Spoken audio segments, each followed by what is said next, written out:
बदलाव की एक सदी माहौल तैयार है। 200 ईस्वी से 300 ईस्वी के बीच का समय भारतीय इतिहास में एक बहुत इंपॉर्टेंट एरा माना जाता है। यह सिग्निफिकेंट ट्रांजिशन का समय था जिसमें एग्जिस्टिंग पावर्स का डिक्लाइन और नई डायनेस्टीज का इमर्जेंस हुआ।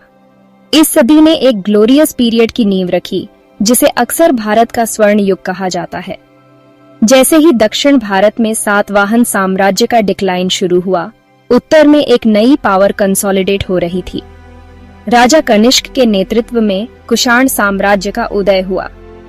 इस बीच गंगा के मैदानों में चंद्रगुप्त प्रथम द्वारा स्थापित गुप्त वंश ने एक ऐसे साम्राज्य की स्थापना की ओर अपना पहला कदम बढ़ाया जो आर्टिस्टिक, साइंटिफिक और कल्चरल ब्रिलियंस का सिनोनिम बन गया। इस ट्रांसफॉर्मेटिव सेंचुरी के दौरान इस स्वर्ण युग के सीड्स बोए गए थे। यह एरा केवल पॉलिटिकल अपहीवल और नए एम्पायर्स के इमर्जेंस के बारे में नहीं था। यह ग्रेट इंटेलेक्चुअल और स्पिरिचुअल फर्मेंट का भी पीरियड था जिसमें महायान बौद्ध धर्म का उदय हुआ। शक्तिशाली कुषाण उत्तर के रक्षक कनिष्क के नेतृत्व में कुषाण साम्राज्य कॉमन एरा की शुरुआती सदियों में एक डोमिनेंट फोर्स के रूप में उभरा। मध्य एशिया से उत्पन्न कुषाणों ने एक विशाल साम्राज्य स्थापित किया जिसमें मॉडर्न डे अफगानिस्तान, पाकिस्तान और नॉर्दर्न इंडिया के पार्ट्स शामिल थे। सबसे प्रसिद्ध कुषाण शासक कनिष्क लगभग 127 ईस्वी में थ्रोन पर बैठे। उनके रेन में आर्ट, लिटरेचर और रिलीजन, खासकर बौद्ध धर्म के महायान स्कूल का विकास हुआ। कुषाणों ने वाइटल ट्रेड रूट्स, विशेष रूप से सिल्क रोड को कंट्रोल किया, जिससे गुड्स, आइडियाज और कल्चरल प्रैक्टिसेस का एक्सचेंज हुआ। गंधार स्कूल ऑफ आर्ट, जो बुद्ध की डिस्टिंक्टिव स्कल्पचर्स के लिए जाना जाता है, इस कल्चरल सिंथेसिस का प्रमाण है। भारत के कल्चरल लैंडस्केप पर कुषाण साम्राज्य का इम्पैक्ट बहुत सब्सटैंशियल था। इस फ्यूजन ने एक यूनिक और वाइब्रेंट आर्टिस्टिक एक्सप्रेशन को जन्म दिया। गुप्तों का उदय स्वर्ण युग की शुरुआत जैसे ही तीसरी सदी ईस्वी में कुषाण साम्राज्य का पतन हुआ, एक नई पावर ने भारतीय उपमहाद्वीप में अपना डोमिनेंस जमाना शुरू कर दिया। 320 ईस्वी में चंद्रगुप्त प्रथम द्वारा स्थापित गुप्त वंश ने एक ऐसा साम्राज्य स्थापित किया जो अपनी प्रॉस्पेरिटी, आर्टिस्टिक ब्रिलियंस और इंटेलेक्चुअल अचीवमेंट्स के लिए रिनाउंड था। चंद्रगुप्त प्रथम ने गंगा के मैदानों में अपनी पावर कंसोलिडेट की, अलायंसेस बनाई और कॉन्क्वेस्ट के थ्रू अपने किंगडम का विस्तार किया। गुप्तों ने एक सेंट्रलाइज्ड एडमिनिस्ट्रेशन और एक पावरफुल मिलिट्री एस्टैब्लिश की, जिससे उनके रेल्म में स्टेबिलिटी और प्रॉस्पेरिटी आई। गुप्त आर्ट्स एंड साइंसेस के पेट्रन्स थे। उनके रूल में लिटरेचर, पेंटिंग, स्कल्पचर और आर्किटेक्चर फ्लरिश्ड हुए। इस एरा के दौरान सिग्निफिकेंट मैथमेटिकल इनोवेशंस, जीरो और डेसिमल सिस्टम की कंसेप्ट को डेवलप और सिस्टमेटाइज किया गया। गुप्त साम्राज्य का उदय भारतीय इतिहास में एक टर्निंग पॉइंट था जिसने अनप्रेसिडेंटेड पीस, प्रॉस्पेरिटी और कल्चरल एफ्लोरेसेंस के एरा की शुरुआत की। इस पीरियड के दौरान रखी गई नींव आने वाली सदियों तक भारतीय सिविलाइजेशन के ट्रैजेक्टरी को शेप करेगी। कनिष्क की स्थायी विरासत।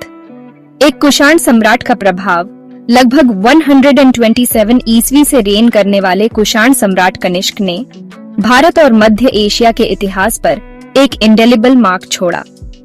उनका रेन कुषाण साम्राज्य की पावर और इन्फ्लुएंस के पिनेकल का विटनेस था।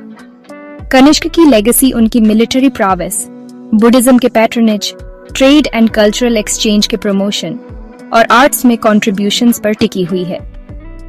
एक डिवाउट बुद्धिस्ट, कनिष्क ने पूरे कुषाण साम्राज्य और उसके बाहर महायान बौद्ध धर्म के प्रसार में एक पिवटल रोल निभाई। उन्होंने कश्मीर में फोर्थ बुद्धिस्ट काउंसिल बुलाई, डॉक्ट्रिनल डिस्प्यूट्स को रिजॉल्व किया और बुद्धिस्ट स्क्रिप्चर्स को कोडिफाई किया। ट्रेड के इंपॉर्टेंस को समझते हुए कनिष्क ने सक्रिय रूप से सिल्क रोड को सिक्योर और एक्सपैंड किया, जिससे कुषाण साम्राज्य ट्रेड एंड कॉमर्स का एक हब बन गया। गुड्स, आइडियाज और कल्चरल प्रैक्टिसेस एम्पायर के थ्रू फ्रीली फ्लो हुए, जिससे डाइवर्स सिविलाइजेशंस के बीच इंटरैक्शन हुआ। अपनी ग्रेको बुद्धिस्ट स्कल्पचर्स के लिए जानी जाने वाली गंधार स्कूल ऑफ आर्ट उनके रेन में फ्लरिश्ड हुई। ये स्कल्पचर्स कुषाण साम्राज्य के कॉस्मोपॉलिटन नेचर को रिफ्लेक्ट करती हैं, जहां डाइवर्स कल्चर्स कन्वर्ज और इंटरैक्ट होती थीं। विश्वास का विकास। बौद्ध धर्म का विकसित होता मार्ग 200 ईस्वी और 300 ईस्वी के बीच का समय बौद्ध धर्म के एवोल्यूशन में एक सिग्निफिकेंट टर्निंग पॉइंट था। इस एरा में बौद्ध परंपरा के भीतर एक नया विचार स्कूल महायान बौद्ध धर्म का उदय हुआ। महायान बौद्ध धर्म ने कंपैशन और सभी बीइंग्स के लिए एनलाइटनमेंट की पॉसिबिलिटी पर जोर दिया। बौद्ध धर्म के अर्लियर फॉर्म्स के विपरीत, जो इंडिविजुअल एनलाइटनमेंट पर फोकस करते थे, महायान बौद्ध धर्म ने बोधिसत्व आइडियल पर जोर दिया। यह कॉन्सेप्ट बहुतों के साथ रेजोनेट हुआ, जिससे बौद्ध धर्म एक ब्रॉडर पॉपुलेशन के लिए अधिक एक्सेसिबल और अपीलिंग बन गया।